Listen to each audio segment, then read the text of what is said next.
Many a road, you know, I've been walking on all of my days, and I've been trying to find what's been in my mind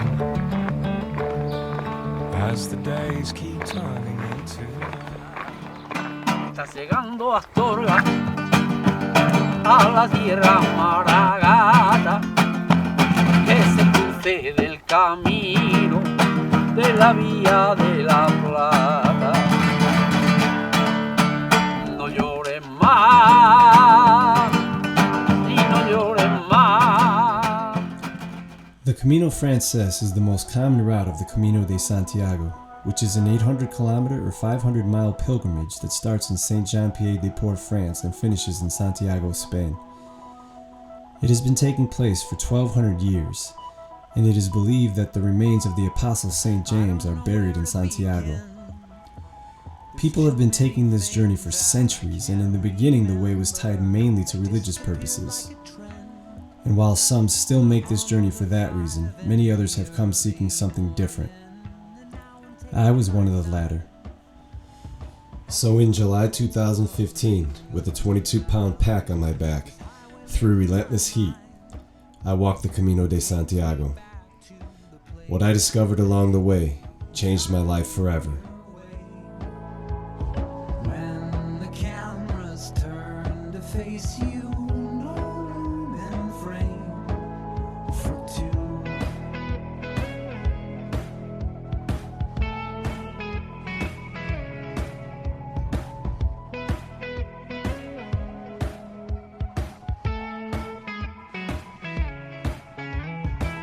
You cannot outrun a ghost speeding southbound.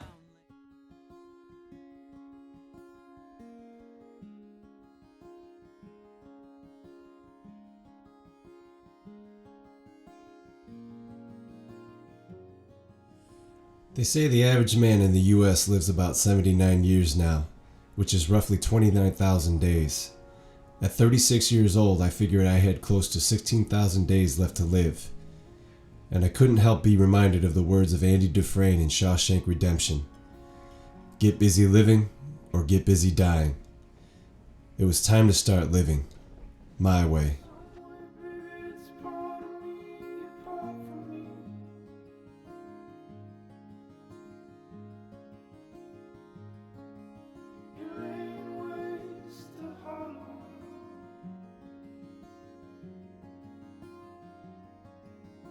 Fucked it, friend, it's on its head, it struck the street.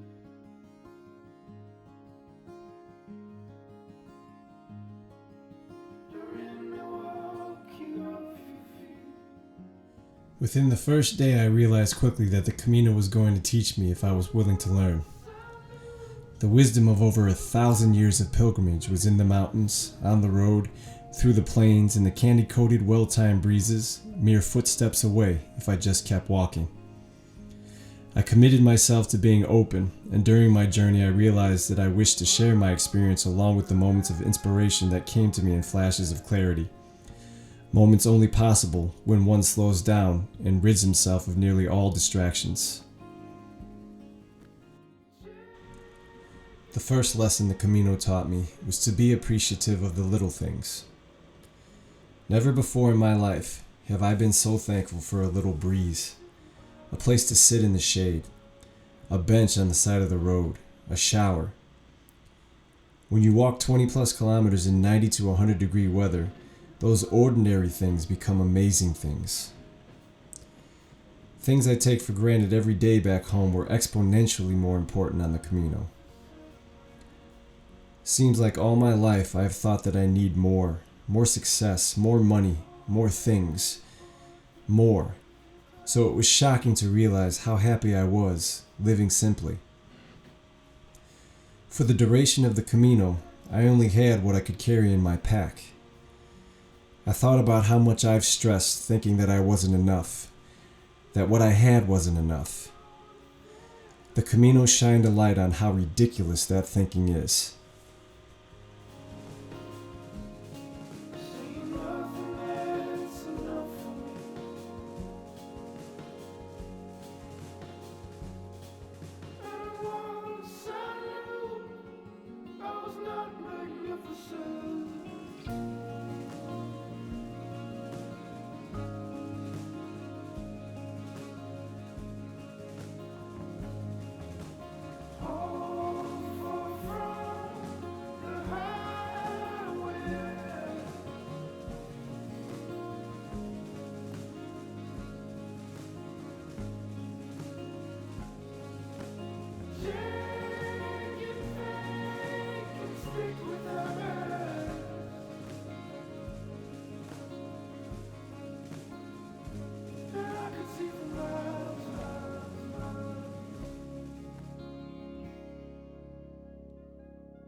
The second lesson that the Camino taught me was to pay attention to the signs.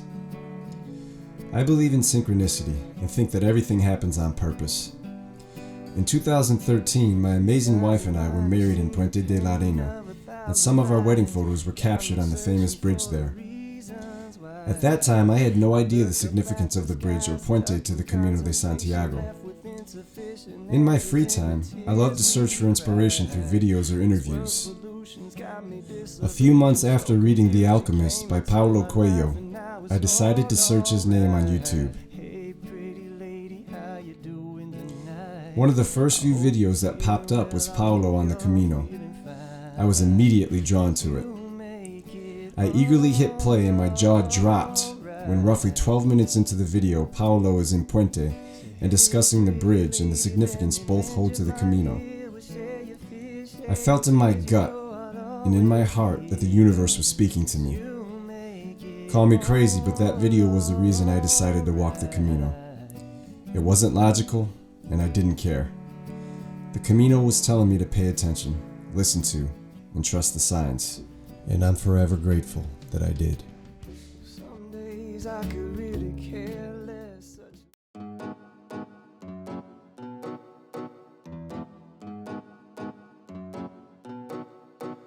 We were young, so The third lesson that the Camino taught me was that we condition ourselves every day.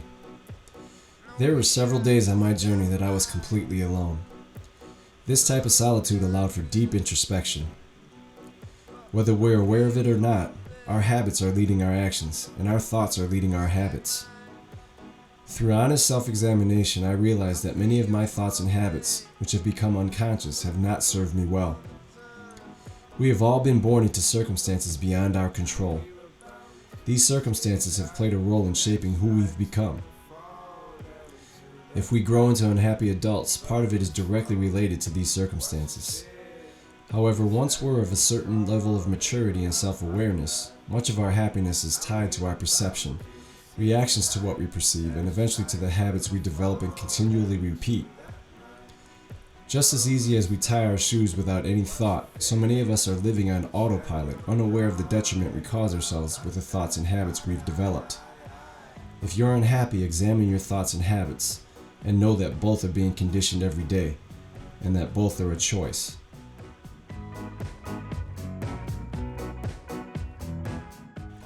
The fourth lesson that the Camino taught me was that comfort is the enemy of growth. Before walking the Camino, I was in a rut, and I had this nagging thought telling me that the predominant way of American life of wake up, shower, eat, work, watch TV, sleep, and repeat just wasn't for me. And I considered how many are weighed down by voices of expectation, annoyed by the cookie-cutter reality offered by the normal 9-to-5 lifestyle sold to us since birth. I know I was, and I needed something strange. I craved something new. I ached for a challenge that seemed impossible to feel fully alive again. The Camino offered all of those things. I've never lived out of a backpack. I've never been alone on foreign soil for days at a time. Never slept under a different roof each night. I've never been truly free to wake up when I felt like it, to choose my route every day, to stop when I wanted, to connect with people without distraction. I've never really challenged my comfort zones. So when I was given the signs too obvious to ignore, for the first time in my life, I defeated the doubt in my mind, trusted my gut, followed my heart, and made the decision to walk the Camino. When I told my friends and family, I received mixed messages. Some supported me, while others judged me, and still others doubted me or even called me crazy. To me, crazy is living unsatisfied, on other people's terms, always doing what you're supposed to do, safe. I thought to myself, how do you know who you really are without testing yourself? If only you had known me before the accident. For with that grand collision came a grave The fifth lesson that the Camino taught me was that complaining helps nothing. There were days where my feet were killing me, when the heat was unbearable, when I was exhausted. It seems silly to have to say this, but it became extremely evident how insane it is to think that complaining would improve things. Being aware that things are not right or unjust is necessary for growth and progression. However, actions are what change things. Complaining usually only leads to more complaining and negativity. Happiness and creation in my life have always come from positive energy. I made it a point to try to stay positive and find the silver lining and to bite my tongue whenever I felt like being negative.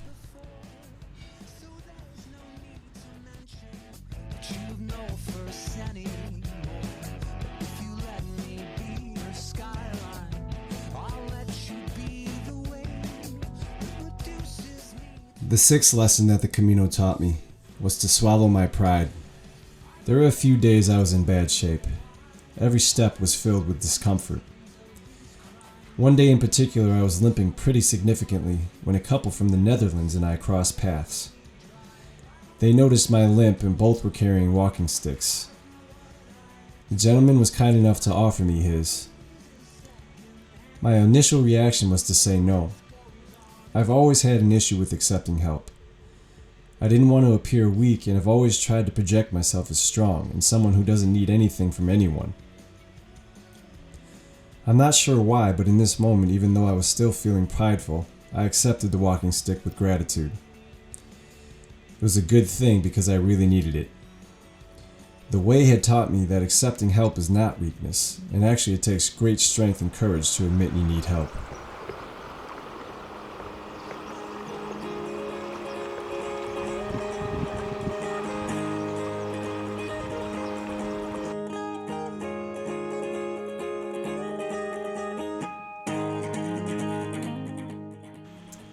The seventh lesson that the Camino taught me was that the mind, body, and spirit are capable of incredible expansion in a short amount of time. Upon Paulo Coelho's advice in the video I mentioned earlier, combined with a lack of time, I did not train for the Camino. I had no idea what I was getting myself into. I had days I felt incredible, and a few that I felt completely destroyed, questioning whether or not I could actually go on. The remarkable realization of this lesson came to me when one night after arriving at my albergue, a couple of pilgrims and I were chatting about the next day's walk. Someone mentioned that it's an easy one, just 26 kilometers. We all rejoiced. When my friend Torsten, who I had met on the way, chimed in, "So 26 kilometers is easy now?" We all shared a laugh at the notion, and it really shed light on how far we had grown in just days. Our minds had began to shift, believing that 26 kilometers wasn't so bad anymore. I began to ponder how true it is that we're all capable of breaking down our comfort zones, creating new ones, then breaking them down, on and on. I considered how fear holds so many of us paralyzed, myself included, afraid to do what's in our hearts. Whatever it is your voice is repeatedly telling you to do it. It won't be easy. Anything of value rarely is. But once you commit to doing it, I assure you, there will come a day when 26 kilometers will begin to feel like an easy one.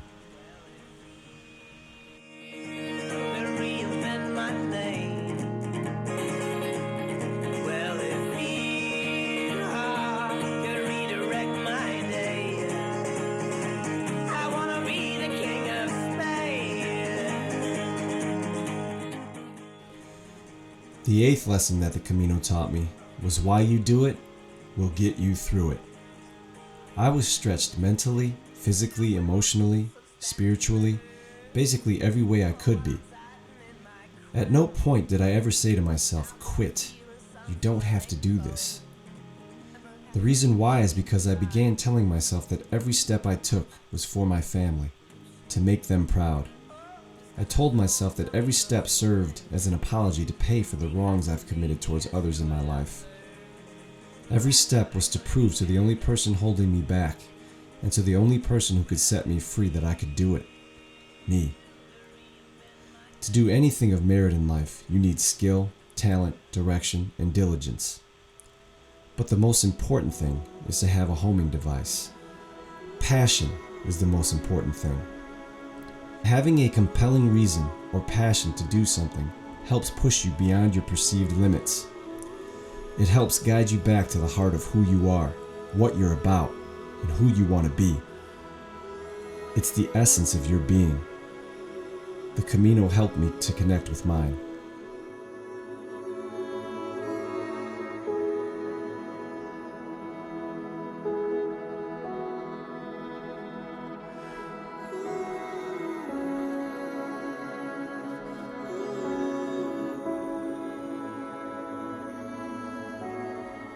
The ninth lesson that the Camino taught me was to give and ask for nothing in return.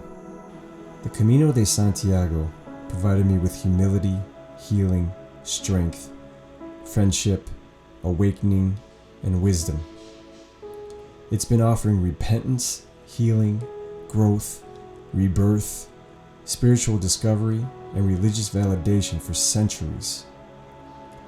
In a time when I'm becoming more and more dependent on technology to give me my dose of instant distraction, the Camino gave me something I am certain many others are craving. It gave me a return to simplicity. It reconnected me with that which is true and eternal. I shook hands with my fear. I took steps closer to my destiny. I saw the possibilities. I felt my way welling up inside of me. It gave me the courage to be who I was always meant to be. My only hope is that I can pay it forward. As we entered into the city of Santiago, I was overwhelmed with emotions. Still in disbelief that the journey was coming to an end and that I had made it. What seemed impossible just 29 days before was now becoming a reality. The last lesson that the Camino taught me was that beauty is always there if you choose to see it. In my final weary steps into the plaza, which holds the Cathedral of Santiago de Compostela, I readied myself to look up at that magnificent structure that I had traveled 500 miles to arrive at. What I saw when I looked up was not what I expected. Construction. I can't lie, I was disappointed. But I couldn't help but laugh when I realized that this was the final lesson of the Camino. That the cathedral, in that moment, was a reflection of me, of all pilgrims.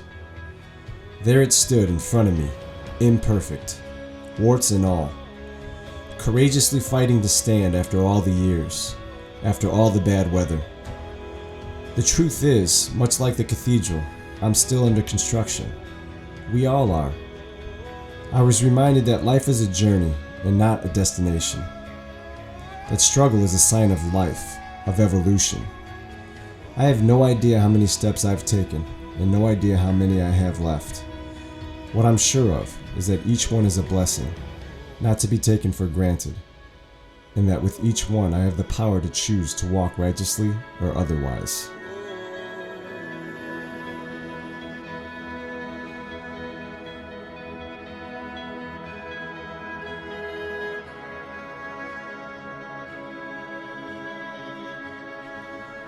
So if I can leave you with just one final thought, it's this. If you're lost, go find yourself. If you're stuck, reinvent yourself. Get uncomfortable.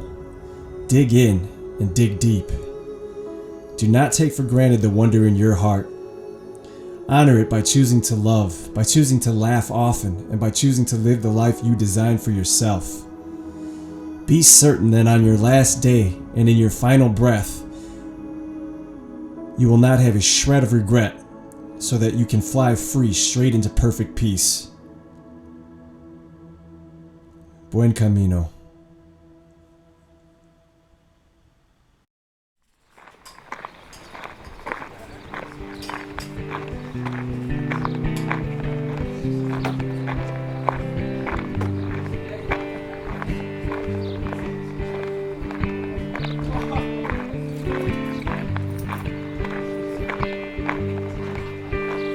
Amazing grace, how sweet the sound.